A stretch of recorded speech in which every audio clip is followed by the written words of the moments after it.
নাবিলা নাবিলা তুমি তুফান রে পায় আয়নারে ভুলে গেলা। ঠিক আছে ব্রাদার, তাই হয় দিয়ে দিলাম। প্রথম প্রেম বলে কথা, আয়নাকে ভোলা সম্ভব না রিদির ছিল। পক্ষে। এই But তুফানের সাথে- আয়নাবাজির পর থেকে আসলে সবাই আমাকে একটা প্রশ্ন করতো কবে একটা সিনেমা করব, এবং আমি বরাবরই বলে আসছিলাম যে আমি আসলে খুব সিনেমা করতে চাই। এমনটা নয় যে আমি সিনেমা করতে চাইনি বলে আমাকে দেখা যায়নি, বাট আমার অপেক্ষাটা আসলে অনেক বেশি দীর্ঘ হয়ে গেছিল, কারণ আমি আসলে যেরকম সিনেমার সঙ্গে যুক্ত হতে চেয়েছিলাম ঠিক সেরকম সিনেমা আমার কাছে আসলে আসছিল না, বা আমার কখনো মনোপুত হয়নি বা মনে হয়নি আমি এরকম একটা সিনেমার সঙ্গে যুক্ত হতে চাই, কাজে অপেক্ষাটা একটু বেশি দীর্ঘ হয়ে গিয়েছিল। আর মৌ যে বলছিল আমাকে প্রেস কনফারেন্সে দেখেছে, আসলে তখন প্রেস কনফারেন্সে আমি গিয়েছিলাম, আমাকে আমন্ত্রণ জানানো হয়েছিল বলে আমি নর্মালি দর্শক হিসেবে শুভেচ্ছা জানাতে গিয়েছিলাম আলফাই চরকিকে। আমি তখনও জানতাম না যে এরকম কোনো কিছু আমার কাছে আসবে।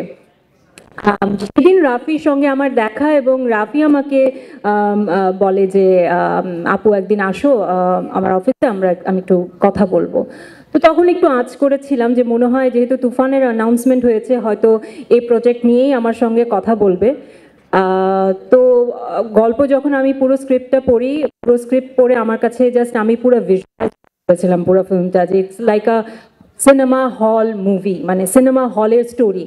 মানে আপনি পুরা এটা বড় পর্দায় না, মানে বড় পর্দায় দেখার জন্য একটা যে মজাদার বিষয়টা আছে সেটা এই স্ক্রিপ্টে এই গল্পে রয়েছে।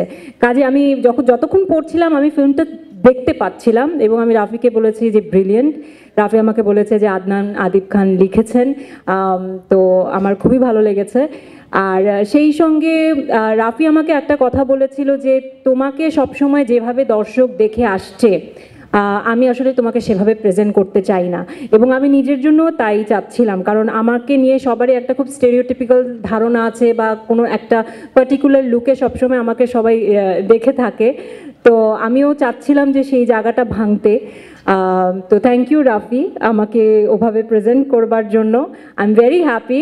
এবং সেই সঙ্গে যখন অবশ্যই জানতাম যে আমাদের মেগা স্টার শাকিব খান রয়েছেন, তো সেটা ইজ লাইক দ্য কি বলে আইসিং অন দ্য কেক, মানে চেরি অন দ্য কেক, এর চেয়ে বিশাল আর কি হতে পারতো। সো তুফান আমার করতেই হতো যে করে হোক।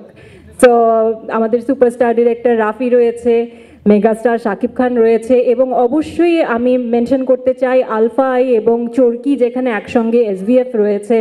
তারা যখন একসঙ্গে তখন আসলে সাহস, ভরসা, বিশ্বাস আরও বেড়ে যায় যে এই সিনেমা আসলেই একটা তুফান সৃষ্টি করবে সিনেমা হলে। এবং আমি ভীষণ এক্সাইটেড, এবং আপনাদের সবাইকে অনেক আমন্ত্রণ জানাবো। আমি জানি আপনারা আসবেন, তারপরে বলবো যে আরও সবাইকে ছড়িয়ে দেন তুফানের ব্যাপারে, যাতে সবাই দলে বলে হলে আসে।